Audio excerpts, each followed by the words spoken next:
மக்களே, இந்த ஒரு பதிவு நம்ம என்ன பார்க்க போறோம்னா, திமுக கூட்டணிக்கு ஸ்டாலின் அவர்கள் ஒரு பேர் வச்சு பல வருஷமா நடத்திக்கிட்டு இருக்காரு. அந்த கூட்டணியோட பேரை பிரேமலதா விஜயகாந்த் அவர்கள் மாத்திட்டு தாவேக அரசு குதிரை பேரத்தில் ஈடுபடுது அப்படிங்கிற குற்றச்சாட்டு முன் வச்சிருக்காங்க. இந்த வீடியோவில் அவங்கள பற்றி சில தகவல்களை, சில முக்கியமான விஷயங்களை இந்த வீடியோவில் நான் அவங்கள்ட்ட ஷேர் பண்ணிக்கலாம்னு நினைக்கிறேன். நம்பர் 2 பார்த்தீங்கன்னா, திமுக தலைவர் ஸ்டாலின் அவர்கள் என்ன சொன்னாலும் எல்லாமே சரி அப்படின்னு பேசுகிற வைகோ அவர்கள் இந்த வாட்டி ஸ்டாலின் அவர்கள் சொன்னது அவரோட தனிப்பட்ட கருத்துங்க. தாவேக அரசாங்கம் இப்படி செயல்படல அப்படின்னு சொல்லி வேற ஒரு தகவலை வைகோ அவர்கள் சொல்லியிருக்காங்க. நேற்று வைகோ அவர்களும் வேற ஒரு விஷயத்தையும் பண்ணியிருக்காங்க. இதை நம்ம கவனிக்க வேண்டியதாக இருக்கு. மூணாவது முக்கியமான தகவல் என்னன்னு சொல்லி கேட்டீங்கன்னா, ஈகோ இல்லாம ஒரு அரசாங்கம் செயல்பட்டா அந்த அரசாங்கம் எப்படிப்பட்டதா இருக்கும்? இதுவரைக்கும் நம்ம பார்த்தது இல்லை. நான் எடுத்து வர்றேன், தாவேக அரசாங்கம் எப்படிப்பட்ட அரசாணை போட்டுட்டு இருக்காங்க, எவ்வளவு ஈகோ இல்லாம செயல்பட்டு இருக்காங்க அப்படிங்கிறத பத்தி தெளிவான அந்த ஒரு பதிவுல பார்க்கலாம். உற்சாக வணக்கங்கள், வாங்க பதிவுக்குள்ள போலாம்.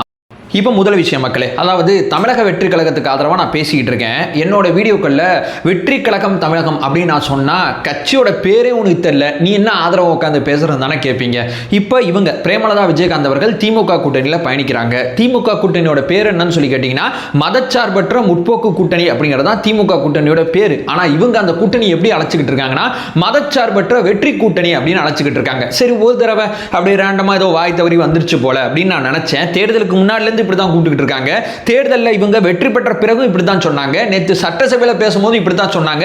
இன்னைக்கு காலையில் அறிக்கை வெளியிட்டிருக்காங்க. அந்த அறிக்கையில இவங்க வெளியிடும் போதும் இந்த மாதிரி வார்த்தையை தான் பயன்படுத்தியிருக்காங்க. நீங்க எந்த கூட்டணியில் இருக்கீங்க, அந்த கூட்டணி எதனால உருவாக்கப்பட்டுச்சு, அந்த கூட்டணிக்கு எப்ப பேர் வச்சாங்க, அந்த கூட்டணியில் இருக்கிற கட்சிகளோட பிரதானமான எண்ண ஓட்டம் எந்த மாதிரி இருக்கு, எதை பத்தியுமே புரிதல் இல்லாம அங்க ராஜ்யசபா சீட்டு கொடுக்கலங்க, இங்க குத்தாங்க, அதனால இந்த கூட்டணியில் பயணிக்கிறாங்க. நான் சட்டசபைக்கு வந்துட்டேன், என்னோட தம்பி நாடாளுமன்றத்துக்கு போயிட்டாரு, அவ்வளவுதான், மேட்ச் ஓவர். அந்த கட்சிக்கு அந்த கூட்டணிக்கு என்ன பேர் இருந்தா எனக்கு என்ன, இனிமே நான் வைக்கிறது தான் பேரு அப்படின்னு சொல்லி குதிரை பேர அரசியலை இவங்க பண்ணிட்டு இவங்க தாவேக அரசாங்கத்தின் மேல குதிரை பேர அரசியல் பண்றாங்க அப்படிங்கிற குற்றச்சாட்டை இவங்க முன்வைக்கிறாங்க. ஆனா வைகோ அவர்களே அதை மறுத்து பேசுறாங்க. அந்த கூட்டணியில் இருக்கிற வைகோ அவர்களே மறுத்து பேசுறாங்க. அதற்கு நான் பின்னாடி வரேன். இவங்க ஒரு 10 எம்எல்ஏ சீட்டு கேட்டாங்கல்ல, 15 கூட கேட்கட்டும், திமுக 20 கூட கேட்கட்டும், எந்த விதமான பிரச்சனையும் இல்லை. ஆனா ராஜ்யசபா சீட்டை வச்சு இவங்க ஒரு வேறம் பேசி ஒரு அரசியல் பண்றாங்கல்ல. ஒரு ராஜ்யசபா சீட்டு ஈக்குவல் டு 34 எம்எல்ஏக்கள். 34 எம்எல்ஏக்கள் எந்த கட்சிக்கு இருக்கோ அவங்க தான் மறைமுக தேர்தல் அடிப்படையில் ஒரு ராஜ்யசபா சீட்டு உங்களுக்கு கிடைக்கும். 18 சீட்டு அங்க இருக்கு. ஒவ்வொரு 18 சீட்டுக்கும் 34 எம்எல்ஏக்களோட சப்போர்ட் இருந்தா மட்டும்தான் அந்த ஒருத்தர் தேர்ந்தெடுக்கப்படுவாங்க. மறைமுக தேர்தல் நடக்குது. 2 வருஷத்துக்கு ஒருக்க ஒரு பகுதியினர் வெளியே வந்துகிட்டே இருப்பாங்க. இந்திய ஜனநாயகத்தில் ஊராவை 5 வருஷத்துக்கு ஒருக்க இருக்கணும், உன்னனவை நிரந்தரமா இருக்கணும். ஆனா அந்த உறுப்பினர்கள் மாநிலத்தோட பங்களிப்போட இருக்கட்டும் அப்படிங்கிறதுனால மாநிலங்களவை உருவாக்கப்பட்டுச்சு. இவங்கள்ட்ட இவங்க வேறம் பேசும்போது ஒரு எம்எல்ஏ கூட கிடையாது. இப்போவாது இவங்க ஒரு எம்எல்ஏ வச்சிருக்காங்க. ஆனா இவங்க ராஜ்யசபா சீட்டு கேட்கும் போது இவங்கள்ட்ட ஒரு எம்எல்ஏ கூட கிடையாது அப்படிங்கிறதா யதார்த்தமான உண்மை. எப்படி தெரியுமா? பொதுவா ராஜ்யசபா சீட்டு கேட்பாங்க. கமல் அவர்கள் பண்ணது என்ன பொறுத்தவரையும் தப்பு தான். பிரேமலதா விஜயகாந்த் அவர்களும் பண்ணது தப்பு தான். 32 எம்எல்ஏ உங்க கட்சிக்கு இருக்குதுங்க. ஒரு 2 சீட்டு உங்களுக்கு தேவைப்பட்டா அந்த ஒரு சீட்டை நீங்க கேட்கலாம். எங்க 32 என்கிட்ட இருக்குங்க, நீங்க ஒரு 2 கொடுத்தீங்கன்னா 34 ஒரு ராஜ்யசபா எனக்கு கிடைச்சிடும் கேட்டா எந்த விதமான தப்பும் கிடையாது. திமுக அதிமுகவோட எம்எல்ஏக்கள் ஜெயிச்சதை வச்சு இவங்க கூட்டணி பேரம் பண்ணி என்னோட தம்பி அங்க போனுங்க, அதனால அங்க ஒரு ராஜ்யசபா, மக்களவையில நின்னா என் புள்ள தோத்துட்டாரு, அதே மாதிரி என் தம்பி நின்னாலும் தோத்துருவாரு, மறைமுக தேர்தலில் தான் என் தம்பியை அனுப்ப முடியும், நான் என்ன பண்ண முடியும்னு சொல்லி இவங்க பேரம் பேசி அரசியல் பண்ற சினாரியோக்கள் அத்தனையுமே தேர்தலுக்கு முன்னாடியே மக்கள் பார்த்துட்டாங்க. இவங்க தாவேக அரசாங்கம் குதிரை பேரம் பேசுது அப்படிங்கிற குற்றச்சாட்டை முன் வச்சிருக்காங்க. இதற்கு வைகோ அவர்களே திமுக தலைவராக்கக்கூடிய ஸ்டாலின் அவர்கள் சொன்ன குற்றச்சாட்டை மறுத்திருக்காங்க. திமுக தலைவர் ஸ்டாலின் அவர்கள் என்ன சொன்னாங்க?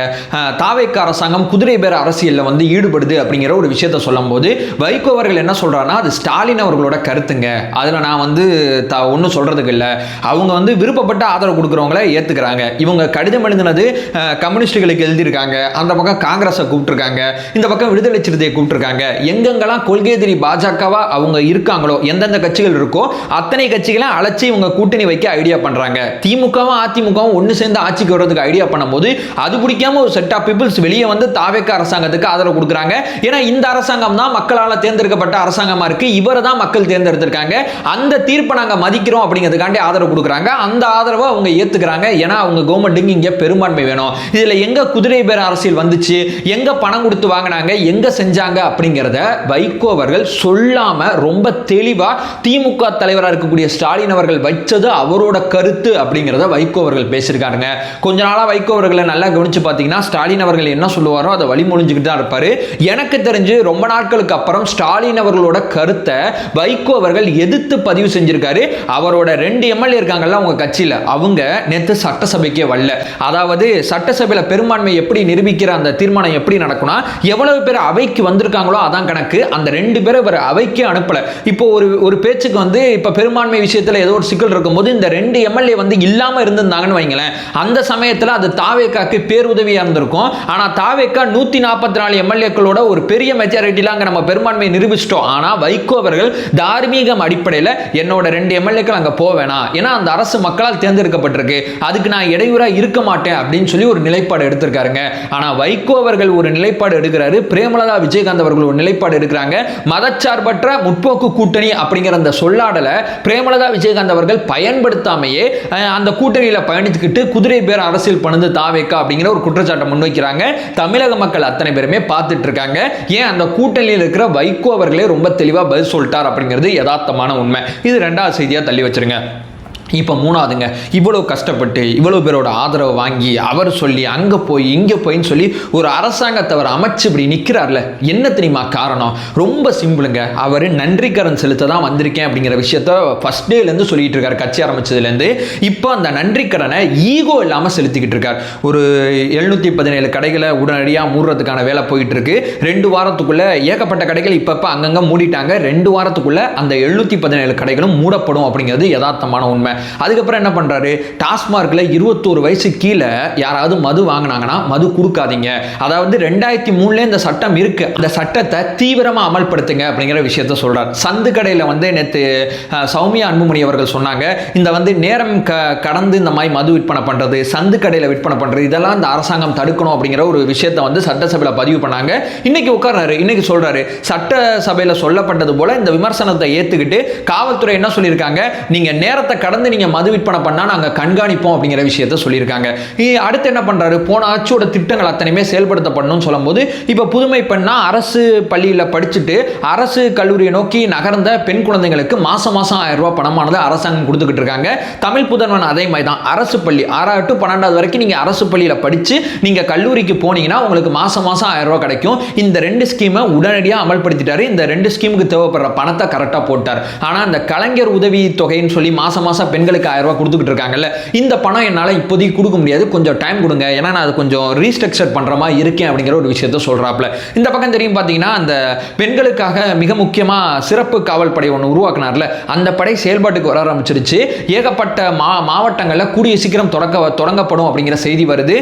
சேலத்தில் ஆல்ரெடி தொடங்கிட்டாங்க அப்படிங்கிற செய்தி வருது. ஸோ தன்னால் முடிஞ்ச அளவு இவ்வளவு பேரை இழுத்து பிடிச்சி இவ்வளவு செஞ்சு ஒரு இடத்துல உட்காந்து முந்தைய ஆட்சியில் நல்லது நடந்தால் அதையும் நான் கண்டினியூ பண்ணுவேன், அதுக்கு முன்னாடி நல்லது நடந்தால் அதையும் கண்டினியூ பண்ணுவேன், இந்த ஆட்சியில் எதுவும் தப்பு சொல்றீங்களா அந்த தப்பை நான் சரி பண்ணிப்பேன், எல்லா விதமான விஷயத்திலும் என்னுடைய ஒரே நோக்கம் நன்றிக்கடன் செலுத்துறது மட்டுமே அப்படின்னு சொல்லி தொடர்ச்சியான தன்னுடைய செயல்பாடுகள் மூலமா அவர் வந்து காமிச்சுக்கிட்டு இருக்காரு.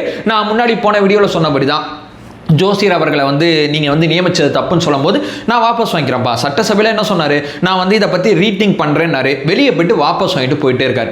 அதாவது அவரை பொறுத்தவரையும் அவரோட ஒரே நோக்கம் மக்களுக்கு நல்லது பண்ணும் அப்படிங்கிற எண்ண ஓட்டமே தவிர வேற எந்த எண்ண ஓட்டமும் கிடையாது. இன்னைக்கு நிதித்துறை செயலாளரோட மீட்டிங் போட்டிருக்காரு, கூடிய சீக்கிரம் வெள்ளை அறிக்கை வெளியிடுவார், அடுத்த அமைச்சரவை விரிவாக்கம் அப்படிங்கிற விஷயம் நடக்கும். இப்போ 9 அமைச்சர்கள் தலைவரோட சேர்த்து பதவி ஏற்றுக்கிட்டாங்க. இவங்களுக்கான இலாக்கா அப்படிங்கிறது கொடுக்கப்பட வேண்டியது மிக முக்கியமானதாக இருக்குது. இதுக்கான செயல்பாடுகள் ஒரு பக்கம் போயிட்டு இருக்கும். இன்னொரு பக்கம் பார்த்தீங்கன்னா டெல்லி விசிட் போய் பண்ண வேண்டியது இருக்கு. நமக்கு தேவைப்படுற விஷயங்களை புதியதாக நான் பதவி ஏற்றிருக்கேன், எனக்கு கொஞ்சம் கோஆப்ரேட் பண்ணுங்க, நீங்க நிதி கொடுக்கறதுல சில பிரச்சனைகள் இருக்கு, எங்களுடைய மாநில உரிமைகளை நீங்க மதிக்க வேண்டியது இருக்குன்னு சொல்லி பிரதமர்ல ஆரம்பிச்சு உள்துறை அமைச்சர்ல ஆரம்பிச்சு நிதி அமைச்சர்ல ஆரம்பிச்சு குடியரசுத் தலைவர் வரைக்கும் மீட் பண்ணிட்டு போற ஒரு பிளான் ஒன்று இருக்கு அப்படிங்கிற மாதிரி சொல்றாங்க. ஸோ ரொம்ப தெளிவாக இருக்காரு, ரொம்ப கரெக்டாக இருக்காரு. நான் இங்கே சில சமரசங்களை செய்து கொண்டாலும் அந்த சமரசம் அத்தனைக்குமே ஒரு மிக முக்கியமான ஒரு பெரும்பான்மை பெரும்பான்மையான ஒரு அரசாங்கம் இங்கே இருந்தால் மட்டும்தான் நன்றிக்கடன் செலுத்த வந்த விஜயால நன்றிக்கடன் செலுத்த முடியும் அப்படிங்கிற ஒரே காரணத்துக்காண்டி தான் நான் இந்த விஷயத்தை செஞ்சுக்கிட்டு இருக்கேன் அப்படிங்கிற விஷயத்தை ரொம்ப தெளிவாக சொல்றார். ஸோ ஓவரால் பார்க்கும்போது திமுக கூட்டணியில் வந்த விமர்சனத்துக்கு திமுக கூட்டணியிலே பதில் சொல்றாங்க. நம்ம எதுவும் பேச வேண்டிய அவசியம் இல்லை. அதை சொல்லிட்டு இந்த வீடியோ நான் எண்ட் பண்ணிக்கிறேன். நம்ம சேனலை ஃபர்தராக ஃபாலோ பண்ணீங்கன்னா பொலிட்டிக்கல் சார்ந்து மிக முக்கியமாக பல்வேறு விதமான விஷயத்தை பார்த்துட்டு இருக்கோம். நம்மளோட ஒரே நோக்கம் அறியாமை அகற்ற வேண்டும், அறியாமை அகற்றப்பட வேண்டும். Thank you so much.